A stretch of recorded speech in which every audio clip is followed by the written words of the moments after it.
vamos a orar para presentar la palabra del Señor, para que Dios pueda hablarnos a cada uno de nosotros. No importa si estamos aquí presentes, como si nos seguís por internet, Dios nos escucha igual. La presencia de Dios está en todas partes y especialmente en el corazón de aquellos que le aman y que le buscan. Así que vamos a orar, Señor. Oh Dios, quiero darte muchas gracias por este día. Gracias porque tú eres bueno, Señor, porque siempre has sido bueno y siempre serás bueno. Oh Dios, gracias porque tú nos guardas, porque tú nos proteges. Gracias porque en medio de las tormentas podemos ver tu mano, podemos clamar a ti y tú calmas las tempestades, Señor. Padre, yo quiero pedirte en este día en especial por nuestro hermano José Antonio. Yo te pido, Padre, que tú lo sanes, te pido que tú quites toda inflamación, Señor. Te pido que tú restaures su salud. Tú eres el Todopoderoso, Señor. Y allí donde Él esté, te pido que tu presencia lo acompañe. Te pido también por Nubia y por toda su familia. Te pido, Señor, que tú quites todo dolor y que permitas que se restablezca pronto, lo antes posible, Señor, de la operación. Te pido que tú bendigas, Señor, toda la familia. Oh Padre, que tu presencia los acompañe en este momento, Señor. Que tú puedas hablarles también. Y tu bendición sea sobre cada uno de ellos, Señor. Padre, bendice a cada oyente, bendice, Señor, a cada persona que va a ver esta reunión a través de internet. Que tu Espíritu Santo pueda vivificar tu palabra, Señor, y pueda tocar los corazones. Úngeme un día más, Señor, para traer tu palabra con poder, para que tu palabra pueda realizar la obra para la cual tú la envías. Que no sean simples conocimientos humanos, Señor, sino que sea tu palabra viva y eficaz, que es más cortante que toda espada de dos filos. Oh Dios, yo te pido que tú puedas hablarnos a cada uno de nosotros conforme a nuestra necesidad. En el nombre de Jesús. Amén. Amén. El último domingo del año pasado os dije que era necesario hacer un balance de nuestra vida para asegurarnos de que estamos avanzando por el camino correcto hacia la ciudad celestial. Y el domingo pasado vimos como Dios nunca se olvida de nosotros. Aunque nosotros incluso le demos la espalda, Dios siempre tiene sus brazos extendidos hacia nosotros para ayudarnos, aun en los momentos más difíciles de nuestra vida. Hay un poema que me gusta mucho, que os he comentado algunas veces, de las huellas en la arena o algo así. Y este poema dice como que cuando solamente hay dos huellas en la arena, no son las nuestras que Dios nos ha abandonado, es que Dios nos ha tomado en sus brazos y las huellas que se ven en la arena son las suyas. Dios no nos abandona nunca. Y hoy quiero que meditemos en la realidad de que si vivimos bajo las alas del Altísimo, podemos estar tranquilos, porque Dios pelea nuestras batallas. Esto no quiere decir que no vayamos a tener problemas, o que por ser cristianos, si tenemos problemas es porque estamos bajo maldición, o viviendo en pecado, o porque nos falte fe. Al contrario, los cristianos somos el blanco de los ataques de las tinieblas, que nos atacan directamente o muchas veces a través de la sociedad, por lo que a lo largo de nuestra vida pasaremos por muchos problemas y dificultades. De hecho, Jesús ya avisó, para que no fuera una sorpresa para nosotros, Jesús avisó que el camino que lleva a la ciudad celestial es un camino estrecho y difícil de avanzar por él. No nos engañemos. El ser cristiano no hace que todo sea bonito, fácil. El camino que lleva a la ciudad celestial es un camino estrecho que comienza al pie de una cruz. Y si Jesús tuvo que ser crucificado, nosotros también tenemos que serlo. Él lo fue físicamente y nosotros tenemos que crucificar nuestra carne para que la vida de Dios pueda manifestarse en nosotros. Pero si estamos dispuestos a pagar el precio de seguir por el camino estrecho contra viento y marea, Dios peleará nuestras batallas y nos dará la victoria. Hoy quiero que meditemos acerca de la vida de una joven cuya vida no fue precisamente de color de rosa, pero que llegó a lo más alto. Y estando en lo más alto tuvo que tomar decisiones difíciles que no sé si todos hubiéramos estado dispuestos a tomarla. Pero al estar dispuesta a tomar las decisiones correctas, aunque eso implicase problemas para ella, eso le permitió llegar a ser el instrumento en las manos de Dios para salvar no solamente su propia vida, sino la vida de todo su pueblo. Me estoy refiriendo a la reina Esther. Y digo la reina Esther, y a lo mejor al decir la reina Esther, para los que no conozcáis la historia, podéis pensar que fue una niña rica, una niña de papá, con una vida a pedir de boca, que se crió en un palacio. Pero la verdad es que fue todo lo contrario. Vamos a ver sus orígenes leyendo en el libro de Esther, capítulo 2, versículos 5 al 7. Esther, capítulo 2, versículos 5 al 7.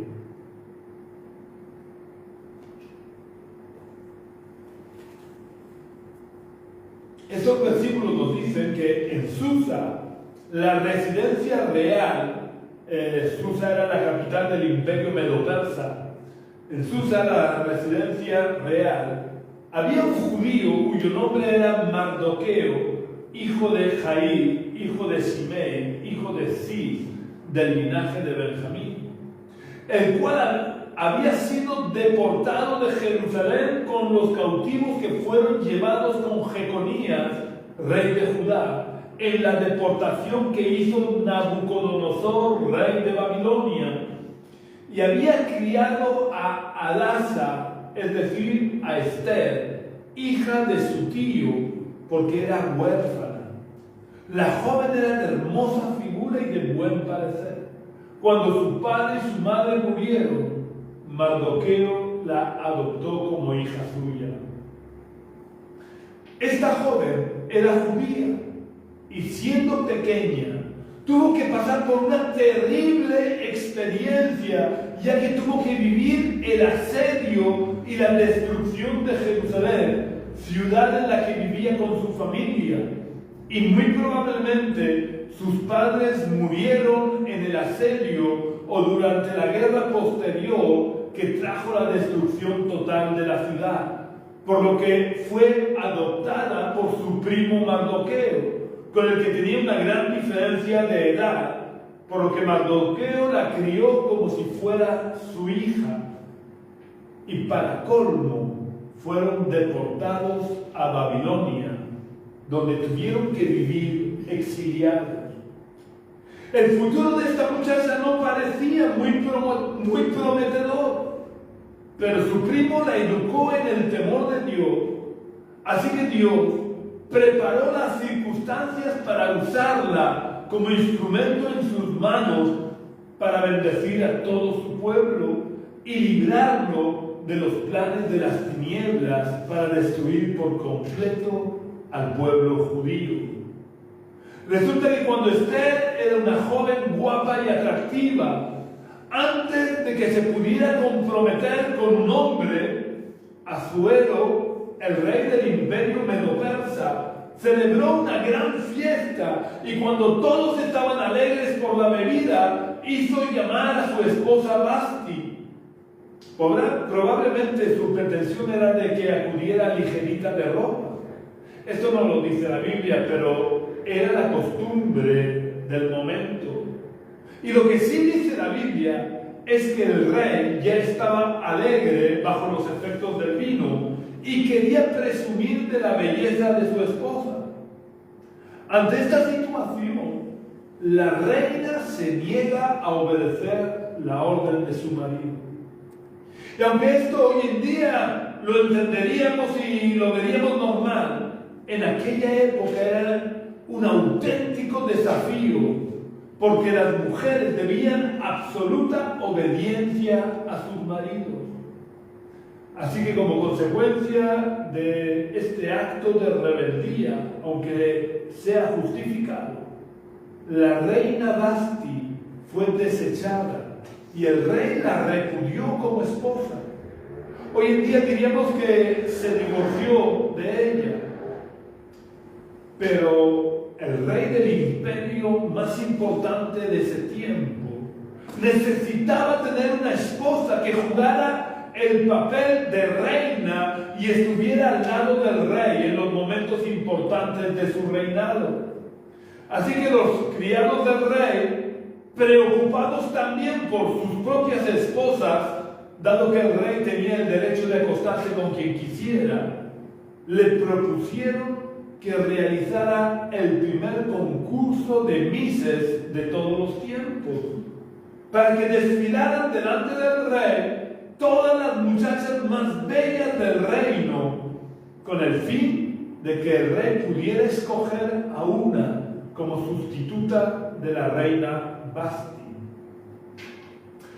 Dios, que lo estaba organizando todo a la sombra, sin que se notara que era Él el que estaba detrás de todo para llevar a Esther al lugar propicio para salvar a su pueblo, hace que Mardoqueo, el primo de Esther, se entere del concurso y le anime a participar en él.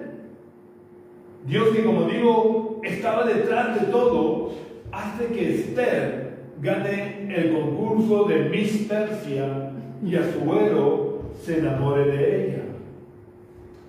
Dios ya tenía a su sierva donde quería que estuviera.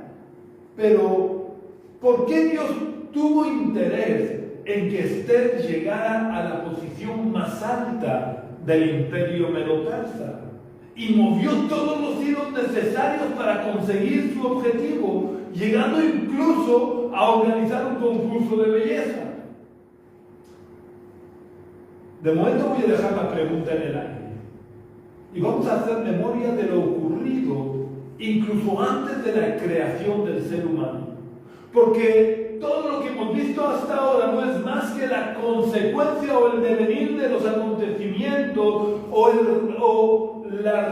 resultado de la rebelión ocurrida en el cielo antes de la creación de Adán y Eva. En el cielo, antes de la creación de Adán y Eva, el querubín llamado Luzbel se rebeló contra Dios y fue expulsado de la presencia de Dios, convirtiéndose en lo que todos conocemos como Satanás, iniciándose una guerra en los cielos entre la luz, cuyo rey es Dios, y las tinieblas, cuyo príncipe es Satanás.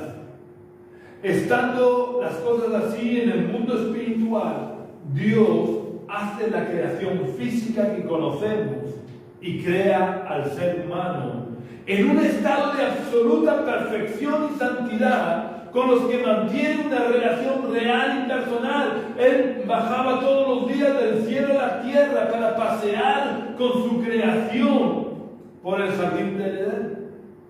Pero Satanás, que había sido derrotado en el cielo, no se quedó de brazos cruzados y consiguió hacer que Adán y Eva, rompiendo la relación, pecaran rompiendo la relación con Dios y sometiéndose como esclavos bajo el principado de las tinieblas. Pero es curioso como en los albores de la historia, ahí mismo, recién ocurrido el pecado de Adán y Eva, Dios les abrió una puerta a la esperanza a Adán y a Eva. Esto podemos verlo en las palabras que Dios le dice a la serpiente, es decir, a Satanás. No pensemos que era una serpiente cualquiera, era Satanás adoptando la forma de serpiente. Así que cuando Dios le habla a la serpiente, le está hablando a Satanás. Y en Génesis capítulo 3, versículo 15, podemos leer que Dios le dice a Satanás: pondré enemistad entre ti y la mujer, entre tu simiente y la simiente suya.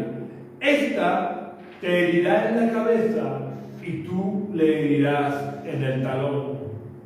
En otras palabras, lo que Dios te está anunciando y avisando a Satanás es que un día nacería un descendiente de la mujer que lo desposeería de todo su poder y autoridad, liberando al ser humano de la esclavitud del pecado.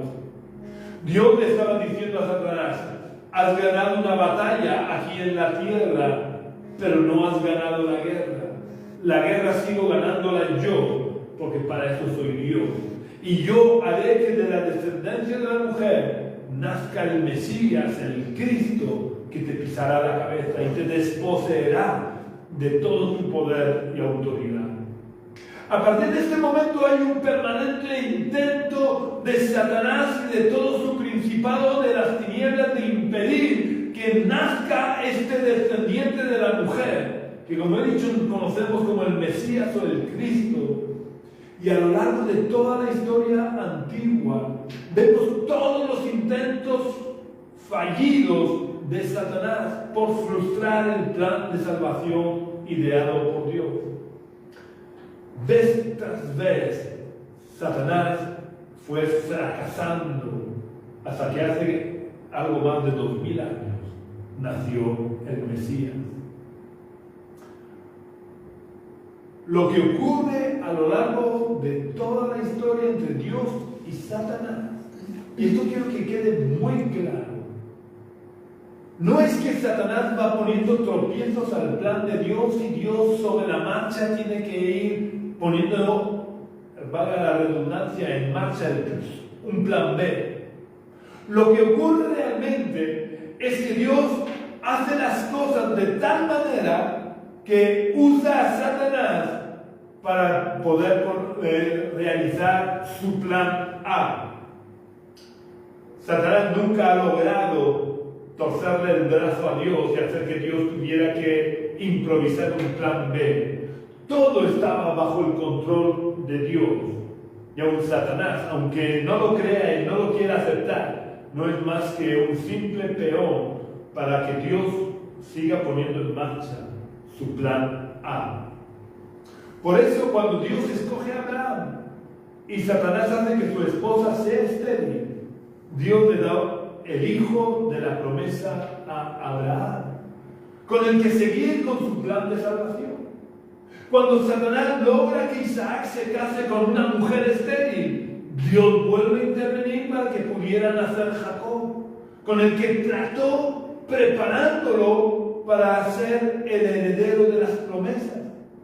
A Jacob le cambió el nombre y a través de lo ocurrido con su hijo José, hace que se vaya a vivir junto con toda su familia a la mejor zona de Egipto. Pero Satanás no se podía quedar con los brazos cruzados, viendo como Dios iba preparando un pueblo del que naciera el Mesías, el que le pisaría la cabeza.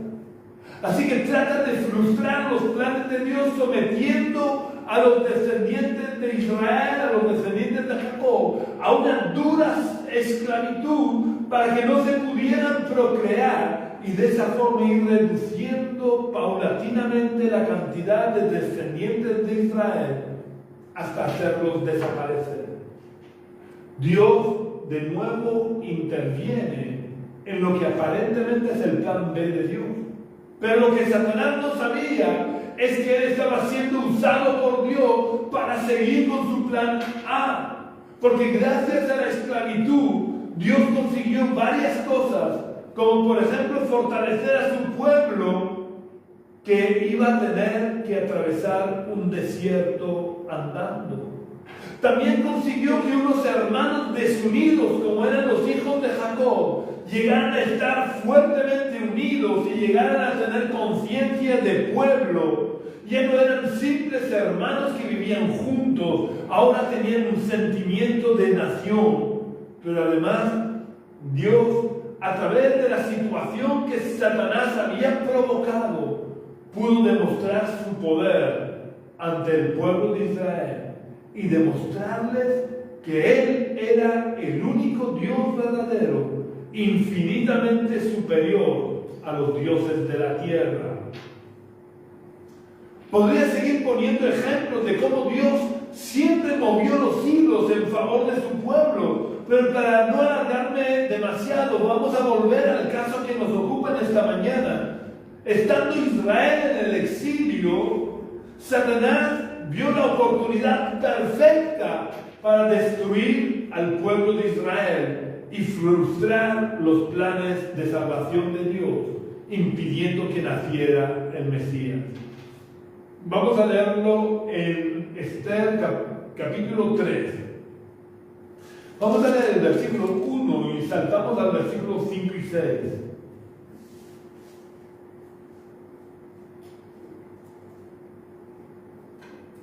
Esther 3, versículo 1 dice: Después de estas cosas, el rey Asuero engrandeció a Amán, hijo de Hamedata, el agageo, lo honró y puso su silla por encima de las de todos los príncipes que estaban con él. Saltamos al versículo 5. Cuando Amán vio que Mardoqueo ni se arrodillaba ni se humillaba delante de él, se llenó de ira, pero no contentándose con castigar solamente a Mardoqueo. Y como ya le habían informado cuál era el pueblo de Mardoqueo, procuró Amán destruir a todos los judíos que había en el reino de Asuero, al pueblo de Mardoqueo. ¿Veis la mano negra de Satanás detrás de Amán para tratar de frustrar el plan de Dios, destruyendo al pueblo de Israel para que no pudiera nacer el Mesías? Ahora voy a dar respuesta a la pregunta que dejé hace un momento en el aire de ¿por qué Dios tuvo tanto interés en que Esther llegara a la posición más alta del imperio medo-persa y movió todos los hilos necesarios para conseguir su objetivo, llegando a organizar incluso un concurso de belleza? La respuesta es porque Dios, como ya conocía de antemano los planes de Satanás, puso a Esther en el lugar idóneo, no solo para frustrar los planes de destrucción de Satanás, sino para además enriquecer, engrandecer y fortalecer a su pueblo en medio del exilio. Hasta ese momento Israel no era más que un pueblo destruido que vivía en el exilio con pocas probabilidades de progresar. Pero después de todo lo ocurrido con Esther y Amán, Israel se fortaleció, se enriqueció y se engrandeció, llegando a ser temido por todos sus enemigos. Y este era el plan de Dios a favor de su pueblo. ¿No es asombroso como Dios lo tiene todo bajo control? Y antes de que Satanás actúe, Dios ya ha preparado todo para frustrar los planes de Satanás. Pero desde la perspectiva de Esther, que suele ser la nuestra, no creáis que resultaba fácil dejarse usar por Dios para ser el instrumento de Dios para salvar a su pueblo. Os recuerdo rápidamente y de forma breve la historia de esta joven. Esther era una muchacha huérfana que fue llevada cautiva al exilio con su primo, que hacía de padre adoptivo. De pronto, Esther ve el cielo abierto porque se convierte nada más y nada menos de ser una don nadie, una huérfana de un pueblo vencido, destruido, se convierte de la noche a la mañana en la reina. Y cuando cree que ya está tranquila, que va a vivir tranquila el resto de sus días, viene un tsunami a su vida ya que su primo, cuando se entera de la conspiración de Amán, le pide a Esther que ponga en riesgo todo lo que había conseguido, e incluso que pusiera en riesgo su propia vida para salvar al pueblo judío. Esta parte de la historia la podéis leer en vuestras casas en Esther 4. De forma resumida, lo que se relata en este capítulo es que Mardoqueo le pide a Esther que vaya a ver al rey y le pida ayuda.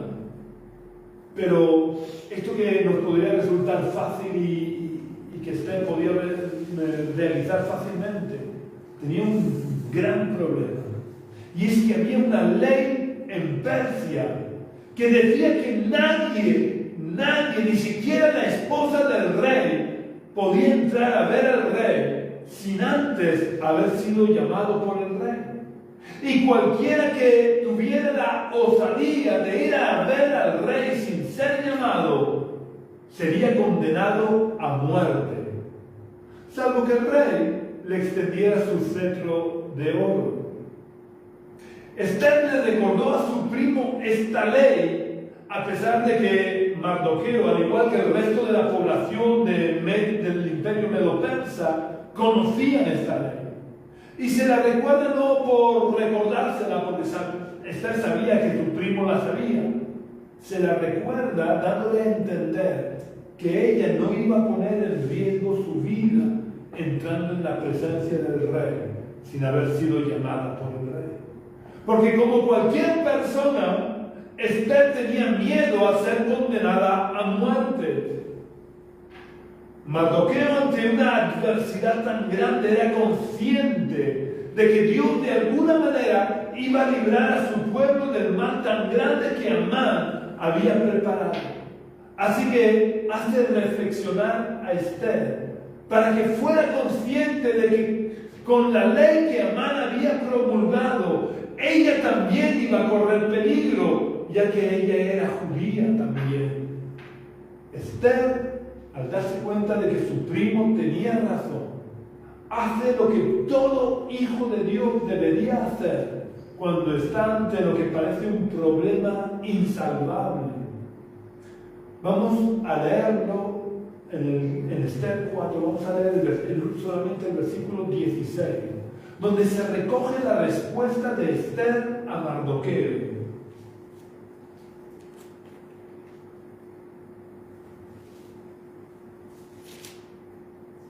Esther 4:16, en Esther 4:16, Esther le dice a Mardoqueo: ve y reúne a todos los judíos que se hallan en Susa, ayunad por mí, y no comáis ni bebáis durante 3 días y 3 noches. También yo y mis doncellas ayunaremos, y entonces entraré a ver al rey, aunque no sea conforme a la ley. Y si perezco, que perezca. Esther, cuando tuvo que enfrentar el problema, a pesar de ser la reina, no confió en su posición social para solucionar el problema, sino que tomó la mejor decisión posible: buscar la ayuda de Dios y confiar en Dios, poniendo su vida al servicio de Dios. Pero daros cuenta que no solo buscó a Dios en solitario, sino que pidió ayuda a los demás, haciendo que los demás oraran y ayunaran por ella. Esta parte es muy importante porque por la forma de vida que tenemos en el mundo occidental, llevamos una vida muy solitaria y autosuficiente, perdiéndonos la gran bendición que supone el formar parte de un cuerpo que es la iglesia. Porque Jesús dijo en Mateo capítulo 18, versículo 19, si 2 de vosotros se ponen de acuerdo en la tierra acerca de cualquier cosa que pidan, les será hecho por mi Padre que está en los cielos. La oración conjunta es muy importante porque la suma de nuestras oraciones no tienen un efecto de adición, sino de multiplicación. Es decir, el poder que puede desatar una persona orando, más el poder que puede desatar otra persona orando, no es igual al poder que dos personas desatan orando, sino que resultan mucho más poderosas en las oraciones, porque las peticiones conjuntas o en acuerdo tienen una sinergia que multiplica su efecto en vez de sumarla. Esto ya lo enseñó Moisés al pueblo de Israel poco antes de su muerte, cuando en Deuteronomio 32:30 les dice: ¿cómo podría perseguir uno a 1000 y 2 hacer huir a 10,000 si su roca no los hubiera vendido y Jehová no los hubiera entregado? ¿Os dais cuenta del efecto tan multiplicador que tiene la unión? Uno podrá hacer huir a 1000, pero si 2 se ponen de acuerdo, el efecto no es que puedan hacer huir a 2000, sino a 10,000. Cuando nos unimos como pueblo para orar e interceder, el poder de nuestras oraciones se multiplica. Pero también es verdad que no podemos confiar en los demás. Cada uno debe de hacer su parte. Hay muchos miembros de las iglesias que cuando necesitan oración, en vez de en primer lugar ponerse a orar ellos, enseguida van al pastor: por favor, ora por mí. Esto lo he visto yo en todas las iglesias donde he estado, y incluso en las iglesias donde me han invitado a predicar y a ministrar. Viene gente a pedir oración, pero luego en sus casas ellos no son capaces de buscar a Dios. Y vemos como Esther no le pidió a Mardoqueo que ayunara y orara junto a los judíos de Susa, y ya está. Ella también se puso manos a la obra, y ella junto a las doncellas que le servían también se puso en ayuno y oración durante 3 días y 3 noches antes de que Esther, en contra de lo establecido en la ley, entrara en la presencia del rey sin permiso. Y quiero también que nos demos cuenta de la confianza y del abandono que tenía Esther en las manos de Dios, que dice: y si perezco, que perezca. Nuestra vida no vale nada si no es en las manos de Dios. ¿Qué importa si Dios quiere llevarnos? Cuando Dios haya cumplido sus propósitos en nuestras vidas, nos llevará a unos más jóvenes y a otros más viejos.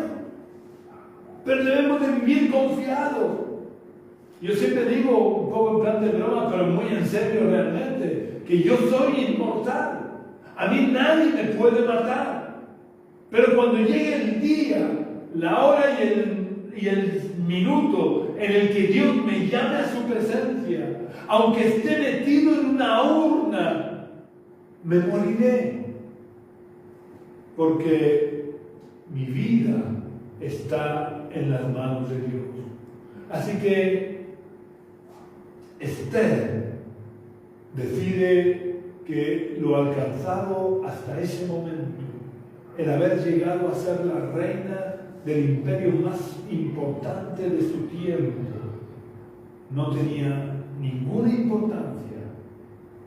Su vida estaba en las manos de Dios. Os recomiendo que leáis el resto del libro de Esther para que conozcáis cuál fue el final de esta historia. Y eso os anime a buscar a Dios. Tanto cuando estamos en problemas como cuando todo nos va bien. Y nos acordemos de que Dios está con nosotros peleando nuestras batallas y haciendo todo lo necesario para protegernos y librarnos de nuestros enemigos, aunque a veces no lo veamos ni lo sintamos. Y seamos conscientes de que, como hemos visto, Dios es capaz de organizar hasta un concurso de belleza con tal de librarnos de los planes de Satanás. Si estamos en la cúspide, como llegó a estar Esther, recordemos que Dios nos ha llevado a la cúspide con un propósito. Pero si por el contrario estamos todavía en el valle, no nos olvidemos que por muy profundo que sea el valle, Dios está con nosotros, como dijo el rey David en el famoso Salmo 23, cuando dijo en el versículo 4, aunque ande en valle de sombra de muerte, no temeré mal alguno, porque tú estarás conmigo, tu vara y tu callado me infundirán aliento. Dios está con nosotros tanto en el valle como en la cúspide. Lo que pasa es que a nosotros nos gusta más estar en la cúspide, como le pasó a Pedro en el monte de la transfiguración, que quería hacer unas enramadas para no tener que bajar del monte.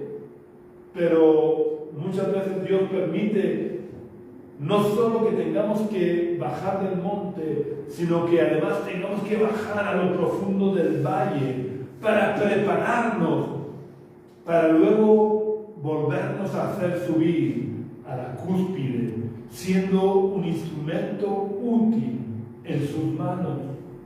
Dios preparó a Esther en el valle para poder llevarla a la cúspide y usarla para liberar al pueblo de Israel. Probablemente si Esther no hubiera pasado por el valle, hubiera sido una muchacha orgullosa y malcriada, que no hubiera aceptado poner en riesgo su vida por el pueblo. Pero como ella había pasado por el valle, estaba preparada para confiar en Dios y arriesgar su vida para cumplir el propósito de Dios. Cuando te acuerdes de la reina Esther, acuérdate también de que antes de ser reina, fue una pobre huérfana, deportada y exiliada. Si estás en el valle, busca a Dios, porque probablemente Dios te esté preparando para una cima. Y si ya estás en la cima, como Dios le dijo a su pueblo a través del profeta Isaías, mirad a la piedra de donde fuisteis cortados y al hueco de la cantera de donde fuisteis arrancados. Aunque no lo parezca, a veces es más fácil estar en el valle que en la cima, porque la belleza y la comodidad de la cima nos nubla la visión espiritual y nos hace olvidar la cantera de la que fuimos tomados. A veces el estar cómodamente en la cima nos hace olvidar que antes estuvimos en el valle y que el valle es la escuela que Dios usa para que cuando estemos en la cima podamos ser instrumentos en sus manos para ayudar y ser de bendición para otros. Quiero terminar recordando que si queremos ser instrumentos en las manos de Dios, lo primero que debemos hacer es dejar que Jesús entre en nuestro corazón y asuma el control de nuestra vida. Porque de esa manera Jesús será nuestro maestro en la escuela del valle, pero será también nuestro general, que estará con nosotros en la cima peleando nuestras batallas. Así que si quieres que Jesús esté contigo desde hoy y para siempre, hoy tienes que abrirle la puerta de tu corazón a Jesús. Y para ayudarte a dar ese paso, te invito a que cierres por unos momentos tus ojos y repitas la oración que voy a hacer. Vamos a orar. Señor, quiero darte las gracias porque tú estás conmigo todos los días de mi vida. Tú has prometido que estarías conmigo. Tú estás conmigo en el valle y estás conmigo en la cima. Y yo te pido perdón si a veces no he sabido reconocerte en la cima, pensando que estaba ahí por mis méritos. Y te pido perdón también por cuántas veces estando en el valle he renegado de ti, creyendo y acusándote de haberte olvidado de mí. Yo te pido que tú perdones todos mis pecados. Te pido de verdad que tú entres en mi corazón, en mi vida. Toma el control de mi vida. Siéntate en el trono de mi vida y reina en mi vida. Guíame por el valle y guíame por la cima.